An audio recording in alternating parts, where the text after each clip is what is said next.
Spring Creek Correctional Center, Alaska's only maximum security prison. It's the end of the road and America's final frontier for Alaska's most violent criminals. This is a world where younger inmates have declared war on the prison's old convicts. They just want to fight all the time. But if I'm around that, I'm going to stab you. Where inmates can suddenly erupt in violence. I'm going to kill you. Welcome to the country club.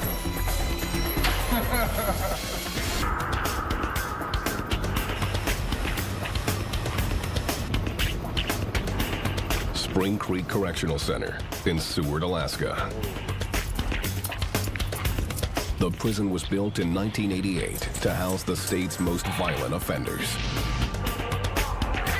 Hardcore felons, rapists, and murderers who will spend the rest of their lives here.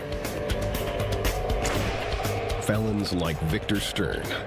In 1988, he was living in Anchorage, selling drugs, when he murdered a store clerk. They gave me 99 years with no parole. That's what I was given.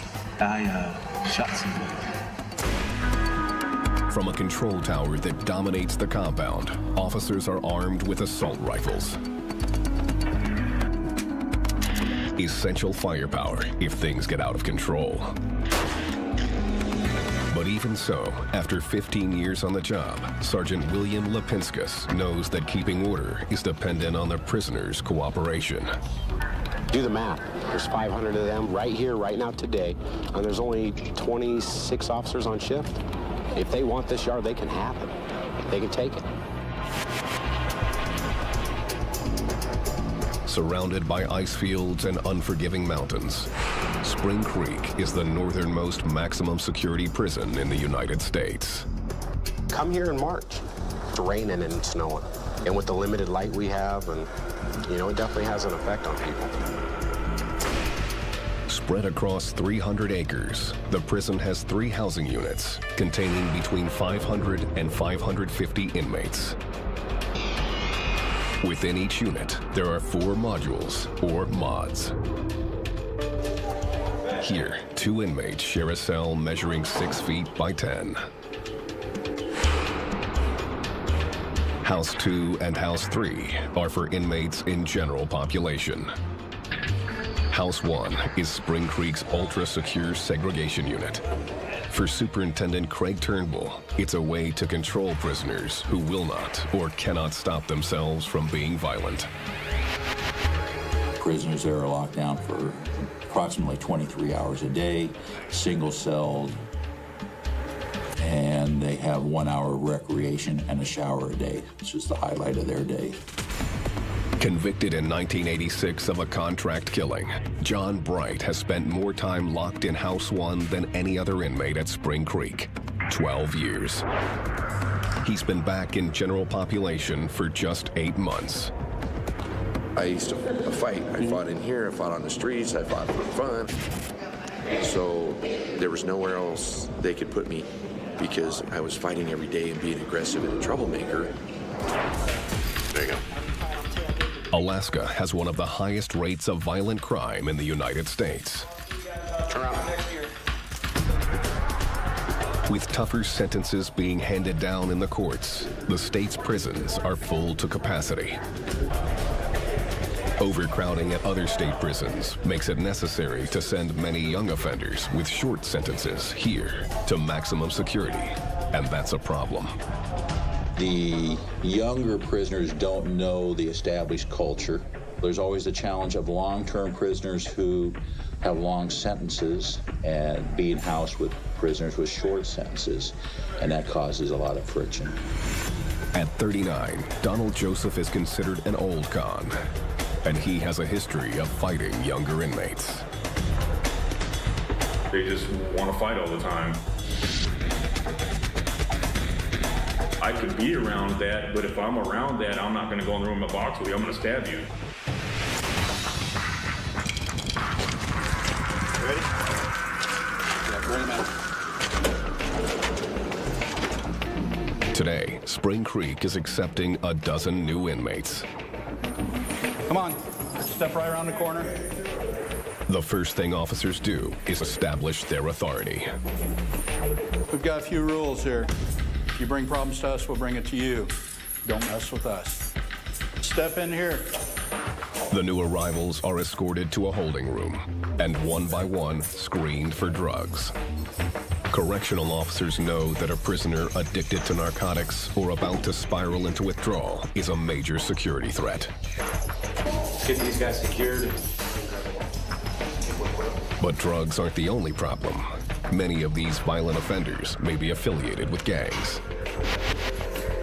Determining which inmates have these ties is critical. The officers are looking for what they call gang ink. Each prisoner has his tattoos photographed and documented. Any officer can go into our database and look at the prisoner, look at the tattoos that they had when they came in. It's illegal to get ink in prison. Anyone caught doing it will get time added to his sentence. The security sergeant's reviewing all their files, looking for any sort of hint of issues. Maybe we need to put them right in the segregation unit coming from the van. Post 2, can you activate Post 3 and 54 Bravo, please? Prison officials are vigilant about young, more violent inmates with something to prove. Don't have to go, sir. Come on. You. The younger kids that are coming through here, they act like this is a rite of passage, coming to prison. Lifer Victor Stern agrees.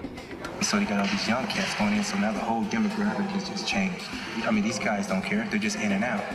If they got nothing to lose. Sean Belknap is the type of kid Stern has a problem with. He has a long criminal history of assault and auto theft. He's currently serving 40 months for violating his parole by driving while intoxicated. His short sentence means correctional officers and lifers will be watching him closely. Belknap, DE okay? NAP. An inmate like Belknap would normally serve time in a medium security facility. But due to overcrowding and a reputation for violence, he's here at Spring Creek. I've been in and out of the system most of my life, so fighting has been a big thing with me. So usually I go to a medium facility, but not now. For Belknap and other new inmates, violent confrontations like this one in the gym are common as they try to establish their place in the pecking order. Officers use pepper spray and contain the fight within seconds. The perpetrators are led in handcuffs to segregation, House 1. Convicted murderer and lifer Ronald Smith has been in Spring Creek for the last 7 years. He's seen his share of fights started by young short-timers. So I got young punks running around here acting like they're all badass, and it's like, whoa, slow down, you know what I mean? Cool your jets. This ain't no game, man. You taking it like it's a vacation because you're going home in 60 days, in 1 year, 18 months, whatever it is. You know, I'm going for an 85-year, bid. This isn't fun. You know, I mean, and in real jails, people lose their lives behind these walls every day. The old-timers, they're used to the schedule. They know what to expect from us. We know what to expect from them. These new guys, they come in here and they act like we're going to reinvent the wheel just because they're here. And none of them want to do life. They want to just get a little taste of it so they can go out on the street and tell their friends, I've been to prison. They act like, I'm in the big house now and I own it. Well, you don't. And then there are prisoners like these. The prison's 54 mentally ill inmates. Assigned to Echo Module in House 2, many of these inmates can be extremely unpredictable and violent. They can become unstable in a very short period of time from a person who recognizes you one day and has no idea who you are the next day. Up next, a mentally ill inmate snaps and must be restrained. And later, a new prisoner tries to gain status with his fists.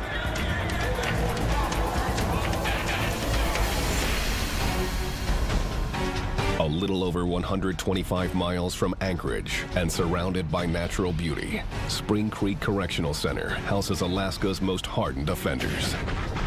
Lockdown! Lockdown!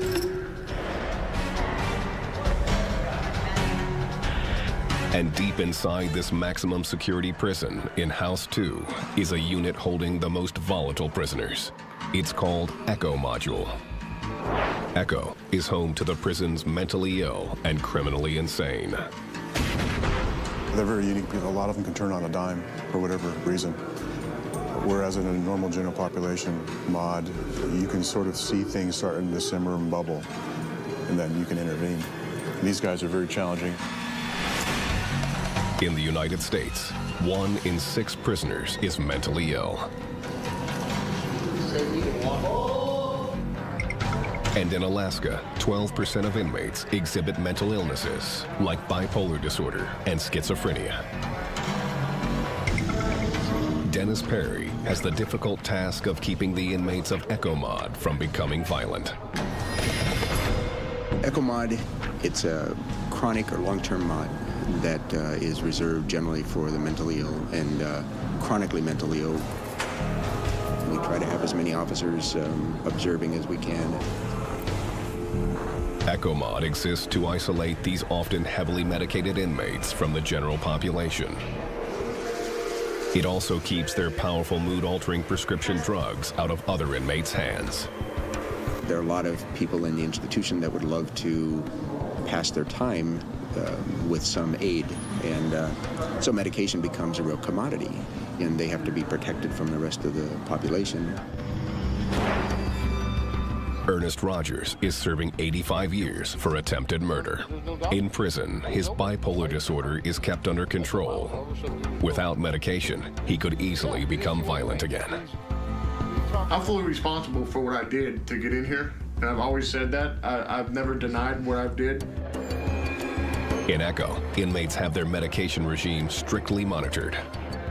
If they feel you're a security threat or a threat to the institution by not taking your medication, they're gonna lock me up. I need my meds no matter what. No matter what, I need my meds. Without those meds, Rogers was prone to extreme and violent behavior. During his first 5 years at Spring Creek, his outbursts often landed him here in House 1, the prison's segregation unit.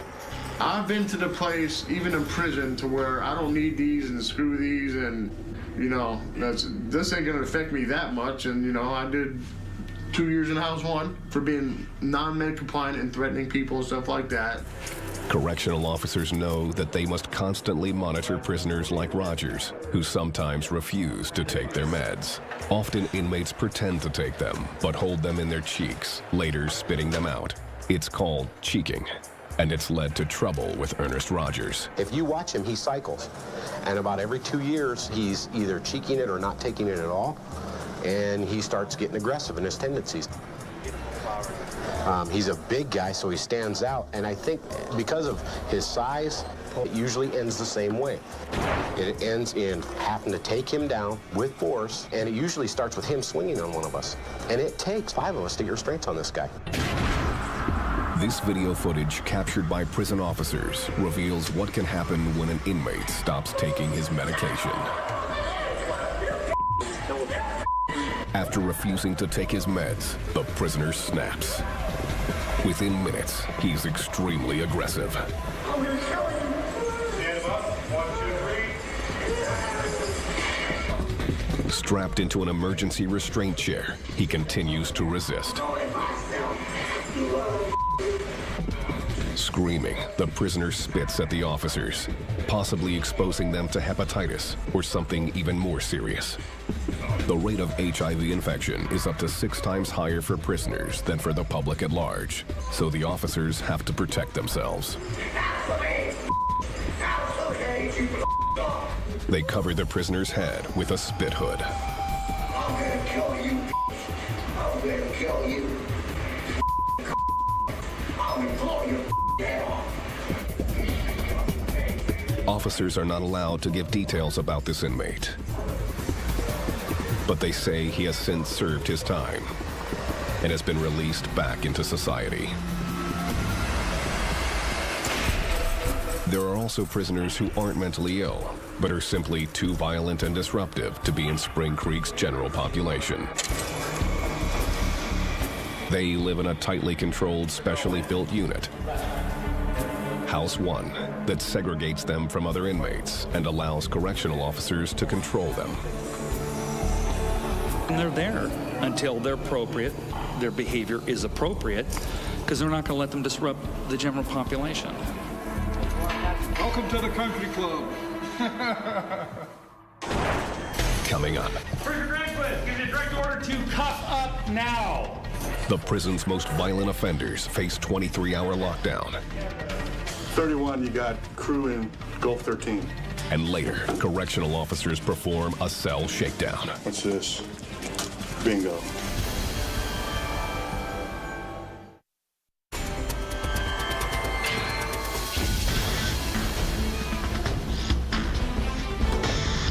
Spring Creek Correctional Center, located on the isolated Kenai Peninsula in Alaska. They call Alaska the last frontier. It really is, because a lot of people are oblivious to what goes on up here. But for some inmates, this isn't isolated enough. They're so disruptive or dangerous, they need to be kept in House 1, the segregation unit. Here, there are 64 6-by-10-foot cells. All inmates in segregation are kept in lockdown 23 hours a day. It's a jail within our prison. House 1 also houses our maximum security prisoners who have been classified as disruptive to the facility, a danger to other prisoners. Each prisoner here is allowed 1 hour outside of his cell for recreation. The small individual exercise spaces are surrounded by concrete and razor wire. Put your hand on the wall. Do it now. Okay. Going House 1. For what? Fighting and violent confrontations like this one, captured on closed-circuit TV, are among the top reasons inmates wind up in segregation.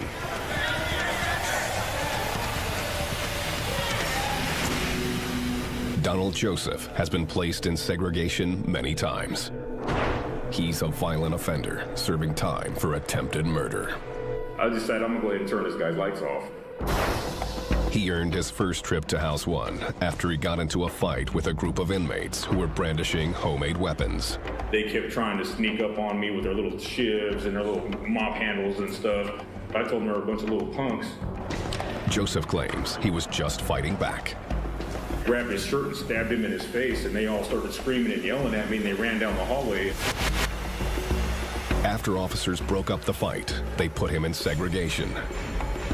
Surrounded by violent offenders like Joseph, the correctional officers take no chances.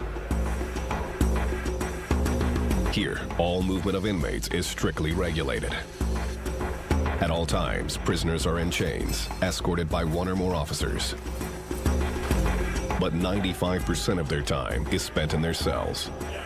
Because they can't see each other, their only way to communicate is through the walls. Yeah, you too, man.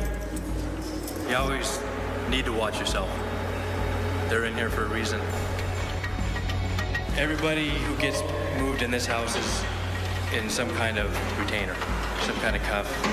Some of these guys are 2-man, so they get legs. They get put in belly chains and legs. We'll have you step out. We'll get this guy. I thought he was already out there.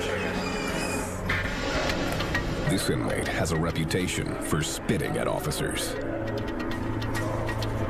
They have been forced to put him in a spit hood, which he must wear from his cell to the recreation area.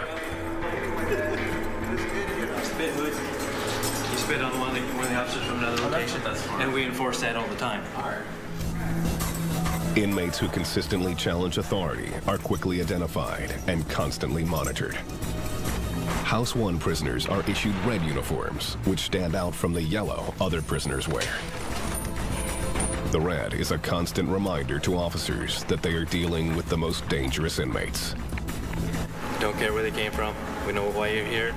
They come in here, we strip them out, we put them in reds.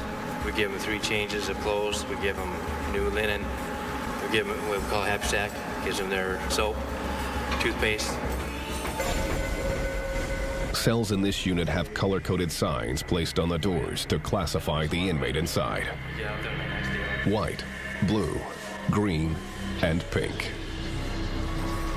Pink cells house inmates that have a record of assaulting staff. 2 officers must be present at all times when a pink cell door opens. Pink cells are placed on the ground floor as a safety measure for the officers. Lower tiers are always down on the floor. No one taking any chances being up high. On the second tier, officers run the risk of being pushed over the handrails. So there's always 2-man coverage on those guys, always in hands and leg restraints. Despite this strict punishment, some of these prisoners do not seem to learn from the experience. We've had guys leave and come right back the same day. We had one guy, he saw somebody he didn't like that was mouthy to him in here, went straight for him, right back in. He was out 5 minutes. Convicted murderer John Bright is one of those inmates who keeps winding up in House 1. I did years in all for beating a guy almost to death over there in Kilo Modded. And I tried talking to him. When I'm telling this guy, look, man, just stop. He just didn't want to stop. It ended up being 6 years in the hole. But even after his 6 years were up, Bright could not stay out of trouble. He spent another 6 years in segregation for fighting. Just recently, when he was put back in general population, he claims prison officials gave him a final warning. I can fight. You can look at my hands. They look like they've been down the ringer. And they are beat up. But they told me, if you hurt one more prisoner, just one more, I'm going to put you in the hole and never let you out until you die. Corrections officers hope Bright has finally learned his lesson. But they aren't optimistic that he'll be able to avoid new fights with other inmates. He's going to do what John does. And when he does it, he's going to say, hey, you know how I am. I'm not going to walk away. Sometimes a guy just needs a good ass kicking. That's what John will tell you. Next, officers deal with a new threat, the battle between young and old inmates. Shields down, rock and roll. And later, what happens when an inmate refuses to come out of his cell?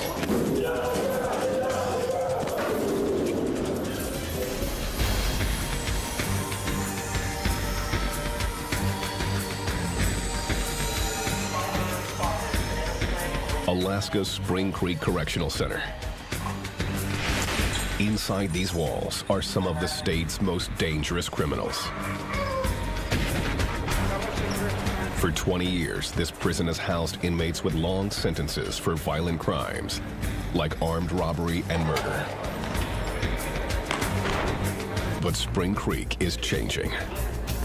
With many of Alaska's medium security prisons filled to capacity, Spring Creek has had to open its gates to a new type of inmate, young prisoners serving shorter sentences. And for corrections officers like Eric Torrey, it only makes the job of keeping the peace much more difficult. We're going through right now a little bit of growing pain, our transition time.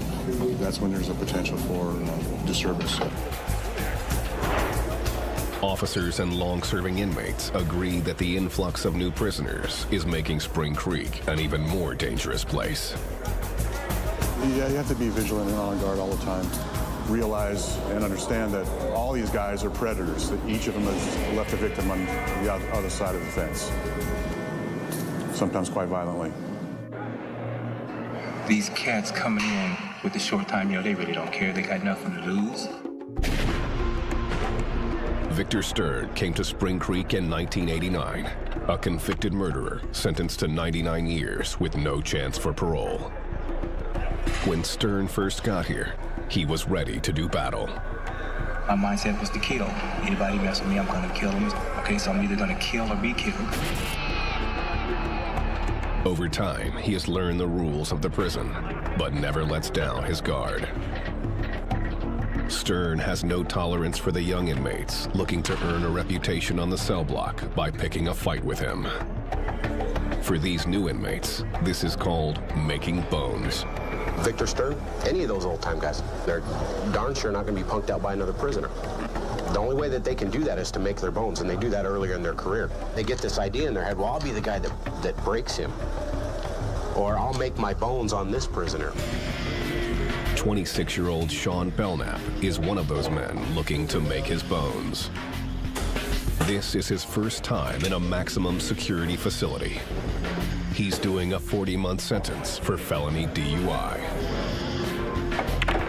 I'm not saying I'm a hardened criminal or a convict, you know, but I'm almost there. I'm getting there. After this little bit, I'll be. The officers know it's just a matter of time before a younger inmate like Belknap and an old-timer like Stern clash head-on. Gonna run up against somebody that's been in prison longer than they've been alive. They're gonna disrespect them and wake up looking at the ceiling, you know? I don't put up with the crap. You know, I'll go come on with it. What are you gonna do? What are you gonna do? Throw me in jail? Oh, well, put me in a hole? Wow, 30 days. I don't care. Let's go. You know, I'm not gonna have you disrespect me for some stupid shit. The overcrowding only adds to the problem. You're in prison. You put a bunch of kids, boys, men, young men in prison together on a postage stamp for years. You're going to have violence. That's what boys do. I'm cool with that. And that's how crazy it is here. John Bright has been attacked by a younger inmate in Spring Creek. And my cheek was shattered. Cheek shattered, septum broke. Snuck up on him. Wasn't even man enough to just stand toe-to-toe with him. Just snuck up from behind. The officers know what that violent young inmate had in mind. He gets grief based on just his reputation. I'll make my bones off John Bright. I'll beat up John Bright. That'll get me some respect on the yard. But it didn't work out that way. Bright quickly got the upper hand. Ricky Nelson was one of the first officers on the scene. Bright was on the ground with the other prisoner, and he was getting ready to start tearing him up. And the kid, there was nothing he could do, and it was not going to be a pretty sight because the kid was not going to win. There's an old saying, if you knock me down, pray I stay down. But Bright maintained the prisoner's strict code of silence. Even though he was the victim of an attack, he didn't register a complaint against the younger inmate. When you're done being a thug and want to go just break the law and lay up in the cut, come holler at us. It's the us and them thing, and so I can't tell on him. You don't do that. Black guys don't tell on black guys. White guys don't tell on white guys.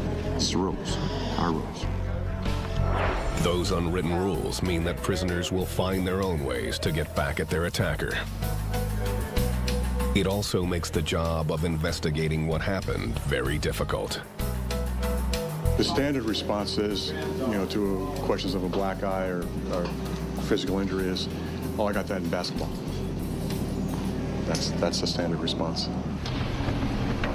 Older convicts like John Bright and Victor Stern know that another fight is always just around the corner.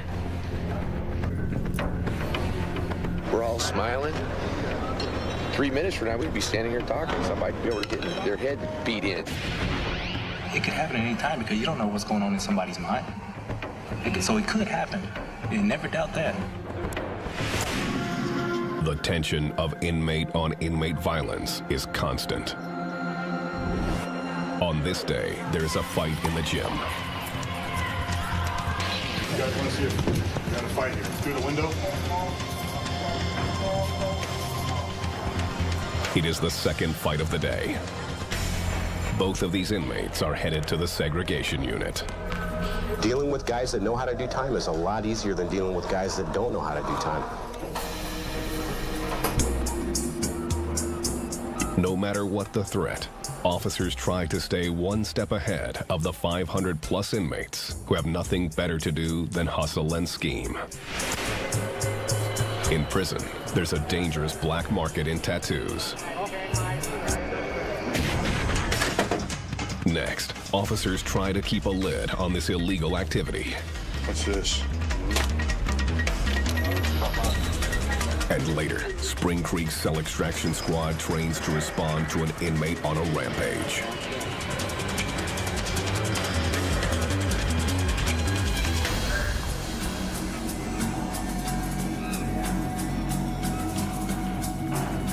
At Spring Creek Correctional Center in Alaska, there's constant tension between inmates and staff. To keep the peace, correctional officers need to maintain tight control. Closed-circuit cameras caught this fight in the entrance to the gym.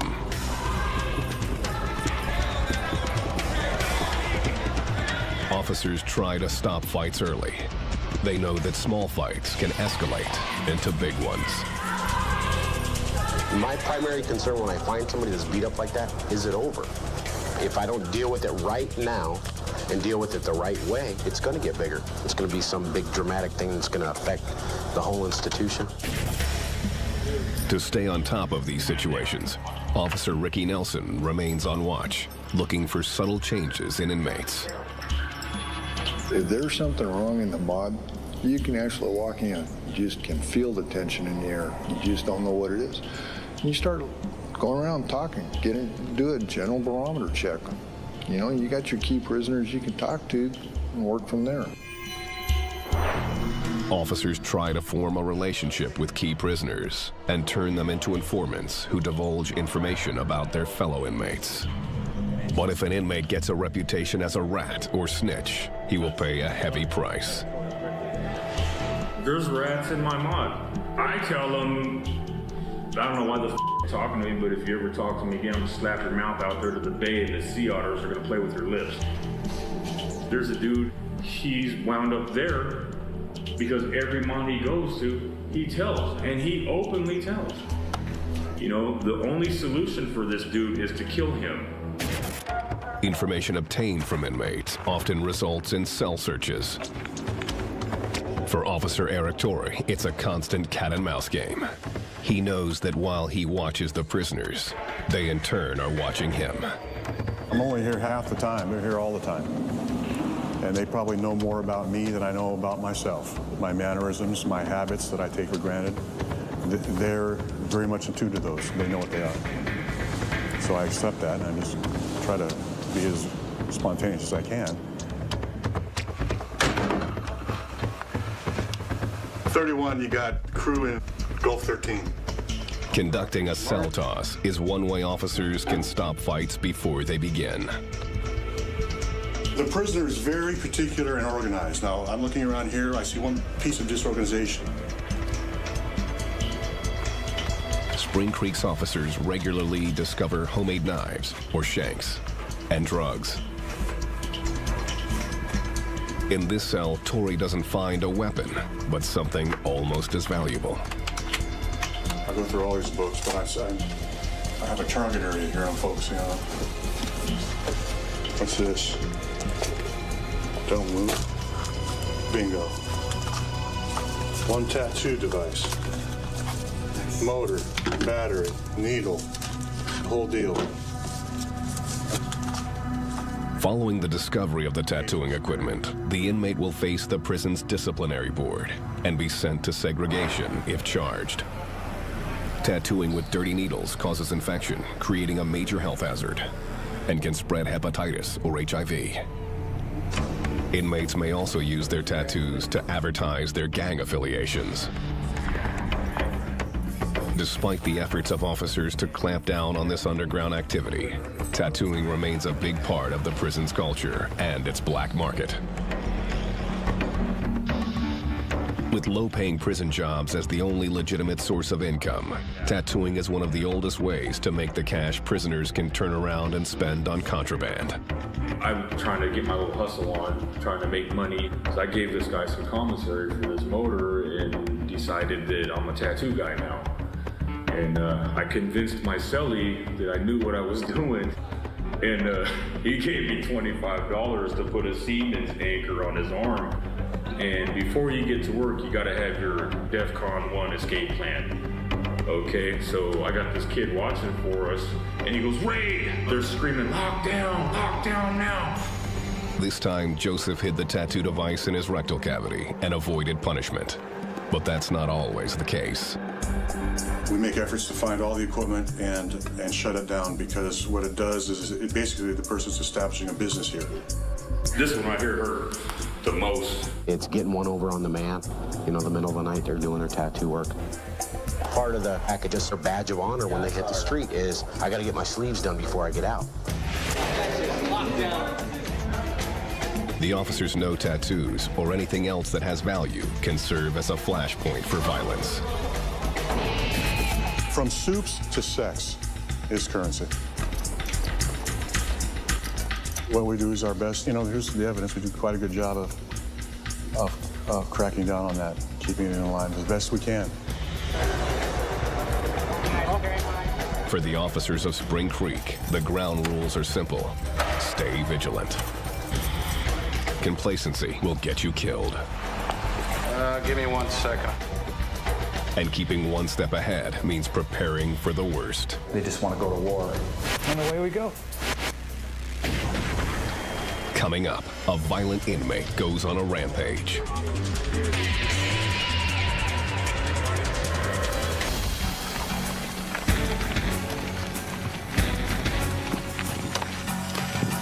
The #1 job for officers at Spring Creek Correctional Center in Alaska is to keep the peace. Some inmates here are locked down for up to 23 hours a day. But sometimes officers order prisoners to leave their cells, whether for medical treatment or cell inspection, and all inmates must obey. Need to talk to you. Need to have you come over the door and let's cuff you up. Get you over to talk to mental health. If a prisoner refuses to leave his cell, officers must call in a specially trained cell extraction team. And it's the prisoner's decision that the team assembled, because we afford them every single opportunity to comply. You have to come out. And this is always has and always will be our last resort. The goal is to remove the prisoner from his cell without the inmate or the officers being injured. It is one of the most explosive and dangerous parts of an officer's job. Handling this situation requires extensive training. So strike and...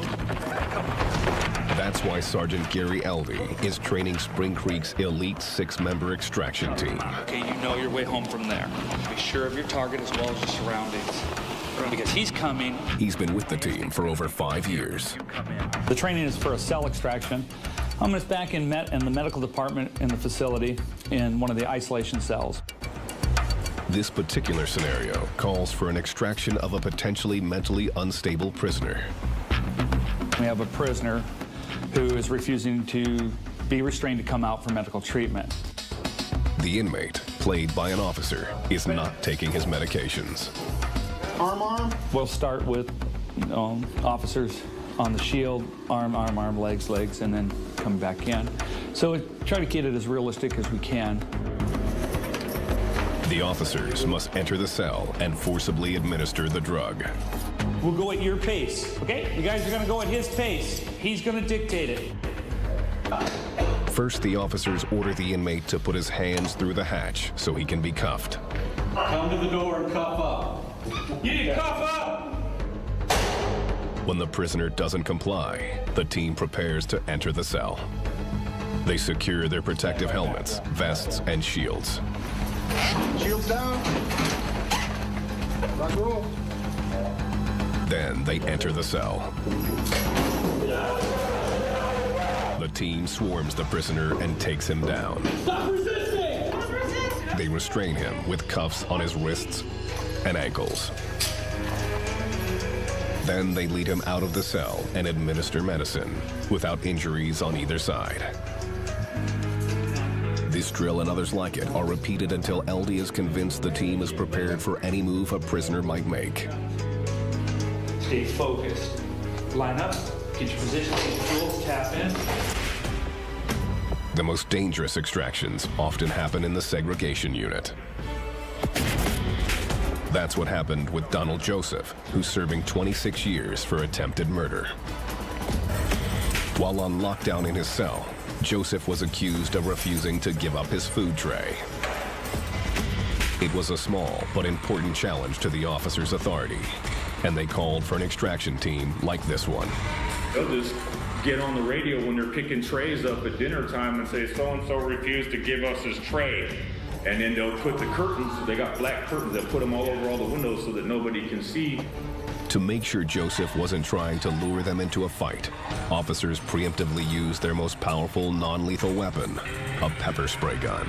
It temporarily blinded Joseph, allowing them to get him out of his cell. It sounded like a space shuttle launching when they sprayed you with it. The goal was to end the conflict decisively and quickly. Joseph fought back, but was restrained. The officers at Spring Creek know that the next violent outburst can happen at any time and any place. Especially now as the population here gets younger and younger. Where are the guys that are leaving? The POs are down there. On this morning, these men are escorted from their cells. They will be transported to Arizona. Among those leaving are many of Spring Creek's oldest cons. They're being transferred out of state to make room for other inmates in Alaska's crowded prisons. We're waiting for one more record from medical. And as they leave, new prisoners, among them the young and violent, enter the tightly packed cell blocks. We're going to try and get probably about 30 out of here in the next week, which means they'll bring us 40. The nature of the beast. So we're getting ready for that, expecting them around 1 o'clock. Out with the old, in with the